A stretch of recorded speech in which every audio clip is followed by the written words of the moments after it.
राधे राधे। क्या आप जानते हैं दुनिया के सबसे कठिन व्रत में से एक व्रत के बारे में? इस व्रत में व्रती रहती हैं 36 घंटे तक निर्जल। इस त्योहार में की जाती है डूबते हुए सूर्य की भी उपासना तथा इस पर्व में नहीं की जाती है किसी प्रतिमा की उपासना। वहीं पर इस पर्व में किया जाता है प्रकृति की तरफ अपनी कृतज्ञता को व्यक्त और उन्हीं की उपासना। तो आइए जानते हैं आज इसी के बारे में। दरअसल हम बात कर रहे हैं बिहार के सबसे पवित्र और शक्तिशाली माने जाने वाले छठ महापर्व के बारे में, जो हम बिहारियों का साल भर का इंतजार है तथा ये व्रत है त्याग, भक्ति और श्रद्धा का प्रतीक। इस व्रत में छठी मैया और सूर्य देव की पूजा की जाती है।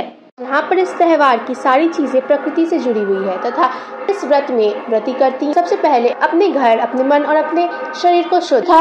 सर्दी के मौसम में भी वो ठंडे पानी में खड़े होकर देती हैं सूर्य भगवान को अर्घ और लगाती हैं नाक से लेकर सिर तक नारंगी रंग का सिंदूर, जो कि सूर्य भगवान के पहले किरण का रंग है। जहाँ पर इस 4 दिवसीय व्रत की शुरुआत होती है नहाए खा से, जो कि शुद्धिकरण और पवित्रता का प्रतीक है।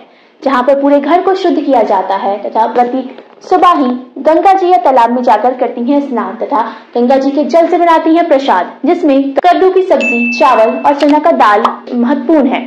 जहाँ पर कद्दू इस व्रत में इसलिए खाया जाता है क्योंकि लौकी में होती है 90% तक पानी। वहीं पर चने की दाल व्रती के शरीर को प्रोटीन और फाइबर प्रदान करता है। यहाँ पर नहाए खाए का प्रसाद शरीर को आध्यात्मिक शुद्धता तथा डिटॉक्सिफाई करता है तथा मन को शांत करता है। वहीं पर उन्हें डिहाइड्रेट भी नहीं होने देता, बल्कि उनके निर्जल उपवास में होता है सहायक। तथा प्रसाद बनाने के बाद पहले लगाया जाता है भोग सूर्य देव को तथा उसके बाद व्रती ग्रहण करती हैं उस प्रसाद को। तत्पश्चात पूरा परिवार। एक तरफ जहाँ पर ये व्रत शुद्धता, त्याग और नियमों का प्रतीक है, वहीं पर इस व्रत में भरपूर मात्रा में श्रद्धा, भक्ति और सामाजिक एकता भी देखी जाती है।